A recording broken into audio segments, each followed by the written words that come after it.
Hi everybody, in this video we're going to shift gears a bit. We're not going to be building something new. Instead, we're going to look at how to make sure that what we built is providing our users with a great user experience. So let's get started. When it comes to seeing what works and doesn't work with our audience, there really is no better substitute than being able to test our websites or apps with real users, real human beings across all the various configurations and environments and device types that someone will likely run into. That'll give you probably the best input in terms of what works, what doesn't work, and where you can dive down and try to figure out how to get more data. The challenge is working with real users is often difficult to pull off. You don't want to inconvenience users oftentimes. It may also be difficult to get the right sample set of users. You might be over-indexing on people in one part of the world who might have different internet connections. You might be over-indexing on desktop users versus mobile users or vice versa. It's just very difficult to be able to, especially in a more casual, informal world, being able to get really good data. You can always hire third-party companies that do a really good job with this, but that also has its own set of challenges. Now, when we think of good user experience, that's a really broad category. The way we can kind of break it up into smaller slices is to look at good user experience as having really great performance, really great accessibility, really good security, really good best practices in general, and also being mobile friendly. I'm optimizing for mobile friendliness because typically we tend to develop on desktops and large screens, and it naturally biases us to being able to develop on large screens and making sure things work well. So testing on like a smaller device, especially for a lot of types of content you create, will probably be the primary way people will interact with it, is a good thing. And there's a bunch more categories that if we were to go one level deeper will also play a big role here. And so this is where tooling comes in and can play a really big role in helping simplify some of the more complexities that are involved around getting real world usage data. And so two tools we're going to be looking at are, one is Lighthouse and the other is webhint. The way both Lighthouse and webhint work is that they run some automated tests on a URL that you provide.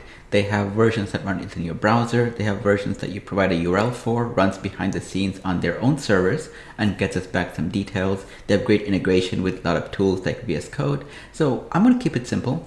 I'm going to focus on primarily the in-browser experiences. But with Lighthouse though, I'll also focus on the DevTools integration as well. So just to make it simple, I have group.com loaded right now, and I'm going to go ahead and bring up Lighthouse. Now, the way Lighthouse is integrated is it's part of Chrome DevTools. So I'm going to go ahead and bring up the Chrome DevTools. The easiest way is by right-clicking and hitting Inspect. And let me go ahead and zoom in a bit. So you'll see a tab that says Lighthouse, and when you click on the tab, you'll have an option for generating a report. And you have a handful of categories you can select across: performance, progressive web app, best practices, accessibility, SEO. And you can also choose the device type you want to run against, either mobile or desktop. In this case, I'm going to click desktop because I'm on a desktop right now, and in a moment you'll see how the mobile testing also works. So I'm going to click generate report. And what Lighthouse does is it takes a moment to basically compose itself, clear its thoughts, and it starts by running the page you currently have loaded across a variety of different tests that it has running in the background. So you can see that I'm still seeing Lighthouse is warming up, and you can see the progress bar going across, and you can see the page above you updating across a variety of different settings based on what test is currently being run. And no, it's going too quickly for me to basically provide real-time commentary on what's going on. But once it has run, you can start seeing a set of scores will be provided. So I'm going to make the screen much bigger so we're focusing on that.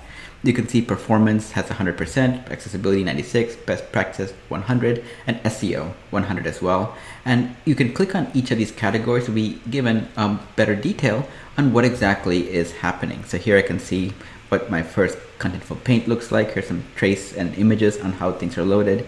And there, of course, nothing is ever perfect. So you can see some suggestions on what I can do here. So for example, I have like 5 suggestions, nothing too critical, but definitely things that I should look into as part of addressing. For example, image elements do not have explicit width and height.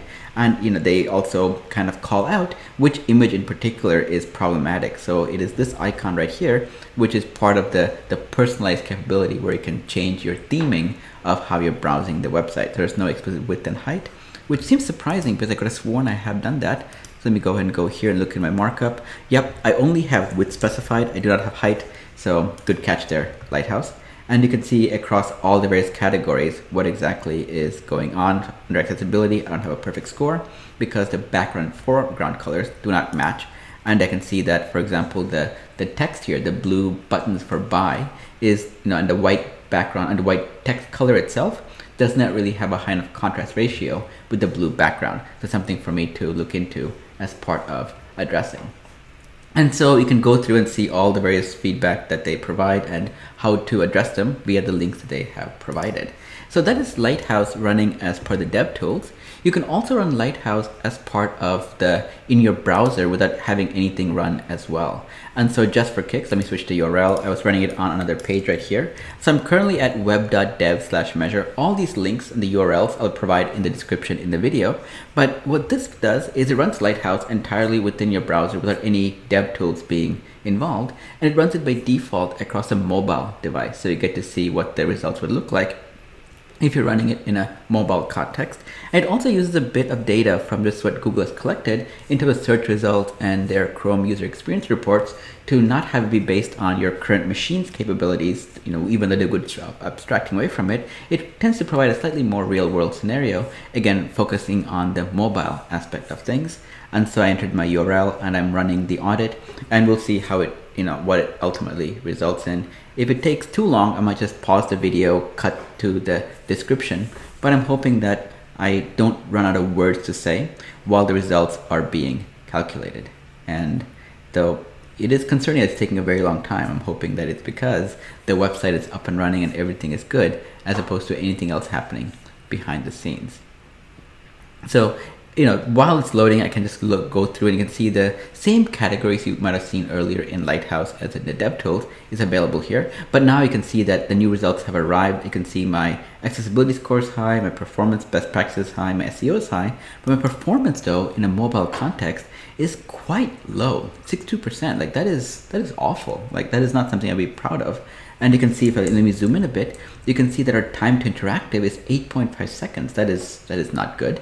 And total blocking time, where your page is doing something, it could be parsing the HTML, could be loading the CSS or loading any external resource, or just waiting on scripts to execute, is a whopping 5 seconds. So that is all not great. And here you can see an example where they say reduce unused JavaScript as one of the highest things that will benefit the score. And then there's a medium one, which is initial server response time was short, which is kind of odd given that I'm CDNing it across everywhere. And so I can look at it in more detail. I can click view report to now see the exact report, very similar to what we saw in Lighthouse earlier. And then I can scroll down and see exactly what's going on. The third-party code blocked it, and that was all Google Analytics. Google Tag Manager was causing it. Then my Algolia search was causing some delay as well. But this is definitely something that I should look into optimizing, especially if my page load needs to be done differently. Reducing unused JavaScript, again, Google Analytics, and also Algolia inline search. So I have some tangible things I can look into as part of fixing it. And likewise, if you were to run it on your own content, you might see different kinds of results catered to your particular implementation of things. So that is Lighthouse, one of my favorite tools for being able to quickly see how things work. And because Google also happens to have a very popular search engine, they've publicly mentioned many times that they will use some of the scores or some of the items identified here as signals to indicate whether your website or web app has a good enough user experience, which will help influence how high it appears on the search results, which is always a good thing. Good user experience, good search results, which means more traffic and more just goodness in terms of what you're building so that people can actually see it. The next tool is webhint. Now webhint's pretty interesting in that it runs a very large variety of tools and test cases that are a little bit more comprehensive in some cases than what Google provides. It also goes into more detail around the server and how the actual connection and the content is being served from what I'm currently displaying in my browser to what the server is ultimately sending to the testing service itself. So it gives you a little bit more insight into where you can optimize into the SSL and things like that. Now webhint takes a lot longer time to run, much longer than what we saw with Lighthouse in the browser via measure.dev, and much longer than what we see with Lighthouse as a dev tool. So I've already run it once, and you can see that it took 3 minutes to come up with the results, and it has what we call tests. It calls hints, so 376 hints were run. And you can see that a number of things that were passed is 0 of 13, which means that there's some things I need to fix into accessibility, compatibility, PWA, performance, pitfalls, and security. Let's see what security here, for example, rel attribution include no opener, not no refer. This is a case where Lighthouse tells me to use no refer or no opener, but webhint is specifically saying that just use no opener. So you have to kind of look at these results and try to analyze whether it is a completely valid situation for you to address, or whether it's something that is a nice to have that you may not want to figure out. And so, for example, here is the no disallowed headers do not include X powered by.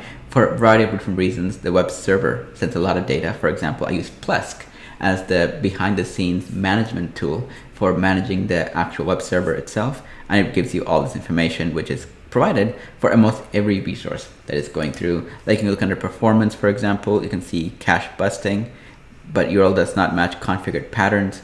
So there's something going on here that I can definitely look into. Cache control header is missing or empty. And so there are a lot of things that I have as a list of things to ultimately figure out. But the important part is, though, these are things that I am not an expert in any of these categories by any means. So for me to have gone into that level of granularity to identify areas of opportunity would be very difficult, whereas webhint makes it very easy. Lighthouse makes it very easy as well. And so there you have a very quick overview of how we can use tools to make some of the more complicated aspects of designing for a good user experience a little bit more predictable. Again, it doesn't beat actually having a real human being be able to use it, but even a real human being oftentimes may not give you the level of feedback in terms of telling you that, hey, your cache header is not set appropriately, or these little things that you do might help your ability for a search engine crawler to be able to better index your content. These are the kind of things that are both good from a qualitative point of view, but also quantitatively as well, where you can have an index of work items that you can now work against and just have some things you can slowly make to measure progress as part of making the behind the scenes work of your website probably just as solid and great as the front end user experience that you often end up seeing, because at the end of the day, what we see in our browser and what goes on behind the scenes are often pretty disconnected. And so a tool like Lighthouse and a tool like webhint kind of bridge that gap, make those connections, and give us a much better holistic picture of what it takes to build a great website or web application. So if you have any questions about what you've seen, please post in the forums at forum.group.com, where I and others would be very happy to help you out. If you like this video, or if you didn't like this video, tell your friends and enemies all about it. Hit subscribe to be notified of new videos that are probably in the pipeline. Follow me at Krupa at Twitter, on Facebook, and various other places you might find where Krupas congregate. And lastly, if you enjoy watching video, if you enjoy reading content, you might also enjoy many of the books that I've written, where both in paperback and Kindle editions, they touch upon various aspects of front-end development, both in terms of very specific things like animation or React, or more general things like this JavaScript for beginners. So take a look at them. Let me know what you think. People like them. They're highly rated on Amazon. Some of them are bestsellers in their own categories. So hopefully you'll find them to be a great tool to make yourself a better web developer as well. And with that, I will see you all next time.